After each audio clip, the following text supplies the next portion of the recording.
Hello, this is Richard Freeman-Toole.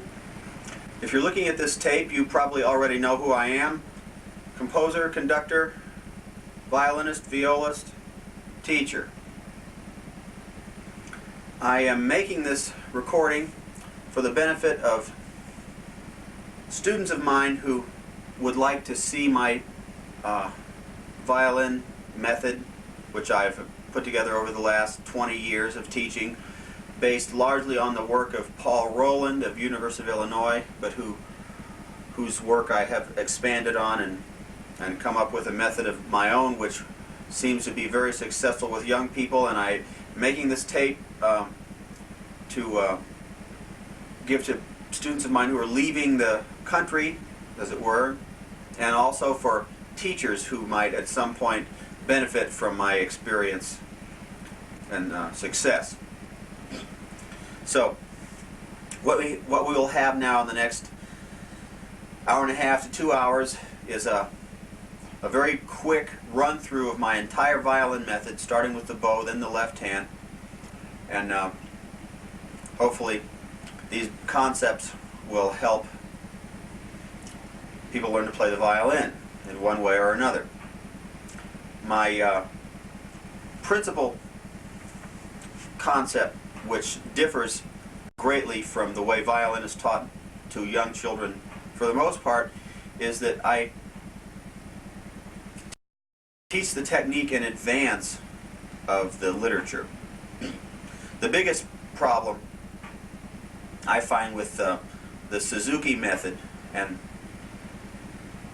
Suzuki method is really the only popular unified method taught throughout the world, but there are lots of other methods that existed before Suzuki and that will have been created since Suzuki, all of which tend to teach a child how to play a piece and then teach them how to play another piece, and they teach the technique to play that piece to go along with the learning of the piece.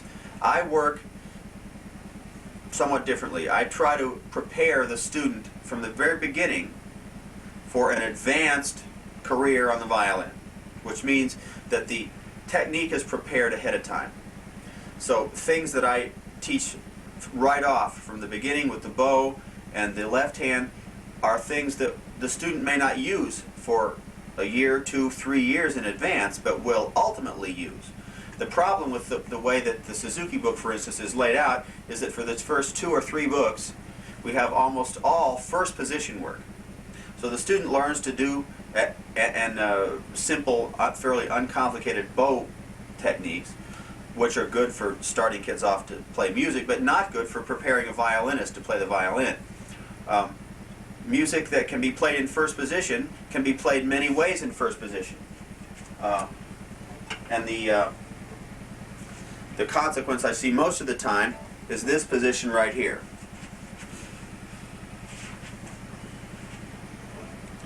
Flat fingers and a bent wrist.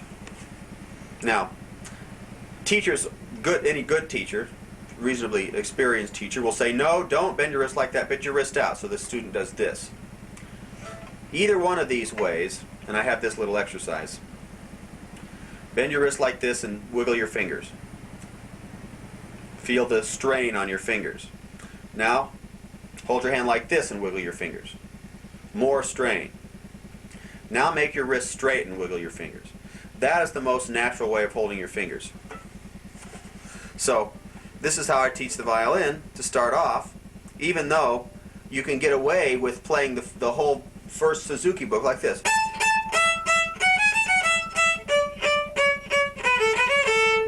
There are many violinists in Nashville and other jazz violinists, country violinists, who make a lot of money and are loved and accepted and sound great with lousy technique.